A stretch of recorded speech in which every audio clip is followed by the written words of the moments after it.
1977 में हमने बैरियर पे जाकर के इंडस्ट्रियल एरिया में केएस ऑयल की फैक्ट्री की स्थापना करी थी 1977 में। उस वक्त वहां स्थिति जो हुआ करती थी कि शाम को 5 बजे के बाद आदमी तो छोड़ो, आपको जो है सड़क के ऊपर कुत्ता भी नजर नहीं आता था, और डर के मारे 5 बजे के बाद हम लोग फैक्ट्री पर नहीं रह पाते थे। मैंने उस समय वहां पर फैक्ट्री की स्थापना करी थी।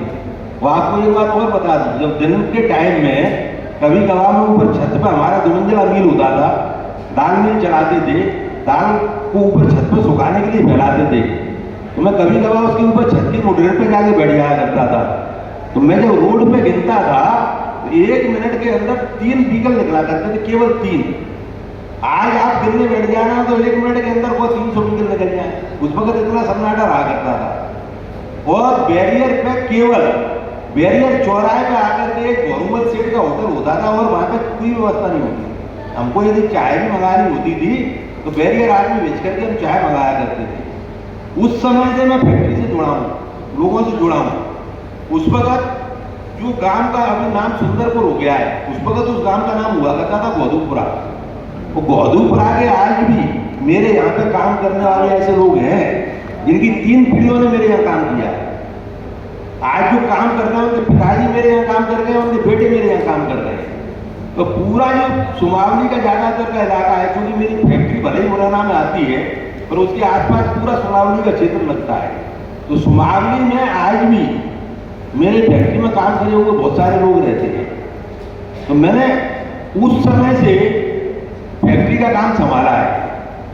मेरा जन्म 1 मई 1959 को हुआ, अभी 1 मई निकल के गई जब मैं 65 साल का हो गया।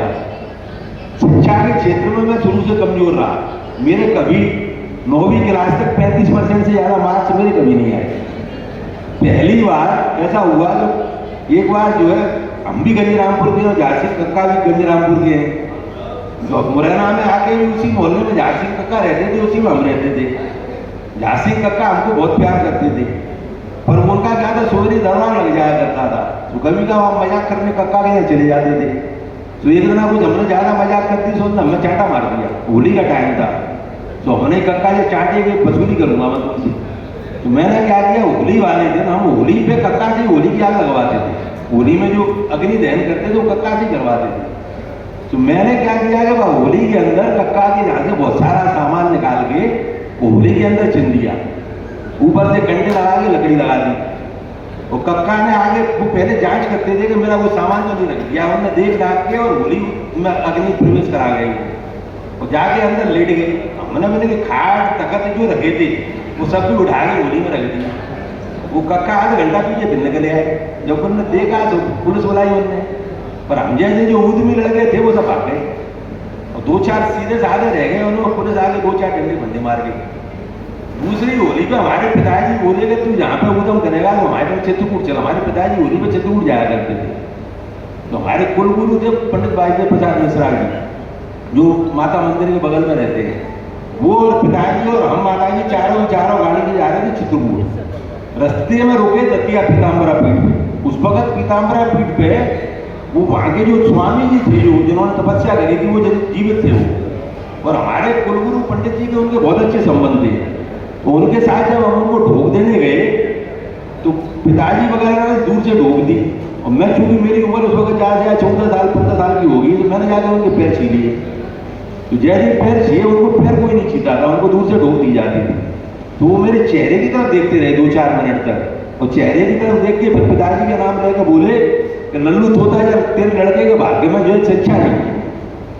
तो मेरे को ऐसा शौक चढ़ा फिर उसका कि 10वीं क्लास में मैंने इतनी मेहनत करी कि मेरे 65% नंबर आए पहली बार, पर 11वीं क्लास में फेल हो गया। और हमारे यहाँ का एक सिस्टम था, पिताजी कहते थे अब तुम फेल हो गए तो बहुत पढ़ लिए, अब भोपाल में आ जाओ। तो हमको जो है उठा करके भोपाल में लगा दिया। तो मैं 15 साल की उम्र में भोपाल के अंदर आ गया। मैं 1975-76 से लेके और 1994 तक मैंने फैक्ट्री और घर, इसके अलावा कुछ नहीं देखा। मैं कभी बाजार में भी नहीं जाता था। सवेरे 1977-78 से लेके आज दिन तक मेरे को कभी ये ध्यान नहीं है कि मैं कभी 4 बजे के बाद सो के जगता हूँ। मैं 40-45 साल से मैं सुबह 4 बजे से पहले जग जाता हूँ, क्या कितने बजे सो। उस वक्त में चूंकि साधन कुछ ज्यादा नहीं होते थे, तो घर से और फैक्ट्री 3 किलोमीटर रोज मॉर्निंग वॉक करके जाता था। तो मेरा संबंध आम पब्लिक से नहीं होता था। तो उस वक्त जो हमारे व्यापारी भाई थे, समाज बंधु थे, या जो भी शहर में जो परिचित थे, उनने मेरा नाम रखा था सद्दाम हुसैन। मेरे को सद्दाम हुसैन की पदवी दे रखी। 1994 में पहली बार मेरे को समाज के लोगों ने समाज के साथ जोड़ा। जब मैं 1994 में समाज से जुड़ा, तो सबसे पहला हमने 1994 में एक बहुत बड़ा पंचायत सम्मेलन और सामूहिक विवाह किया। पुराने लोग यहाँ बैठे होंगे तो उनको उसका जो ध्यान होगा, उस वक्त श्योपुर जिला मुरैना में ही आया करता था। पूर्सा से लेकर श्योपुर तक एक ही जिला होता था। हमारे समाज का संगठन भी एक ही था। पूर्सा से लेकर श्योपुर तक उस जमाने में भी ऐसे ही 25-30 गाड़ियों का काफिला लेके मैं सब अपने समाज बंधुओं को यहाँ निमंत्रण देने के लिए गया। और 1994 का जो परिचय सम्मेलन हुआ, वो परिचय सम्मेलन क्या था, वो तो ये मान के चलो कुंभ का मेला था। उसमें हमारे पूरे जिले के अग्रवाल समाज के लोग सम्मिलित हुए। और मुरैना में तो ये हालत हो गई कि अग्रवाल समाज के बंधुओं के घर में 4 दिन खाना नहीं बना। सब लोग अपना काम धंधा बंद करके, घर बंद करके, और पूरे उस कार्यक्रम में सम्मिलित हुए। वहां से हमारे समाज के संगठन की शुरुआत हुई। उस दिन से लेके आज दिन तक 1994 और 2024 ये 30 साल हो गए। मैंने समाज के संगठन का साथ कभी नहीं छोड़ा। मेरा व्यापार चाहे कितना भी बढ़ गया, एक बार तो 2006-7 से लेकर 10 के बीच में मेरा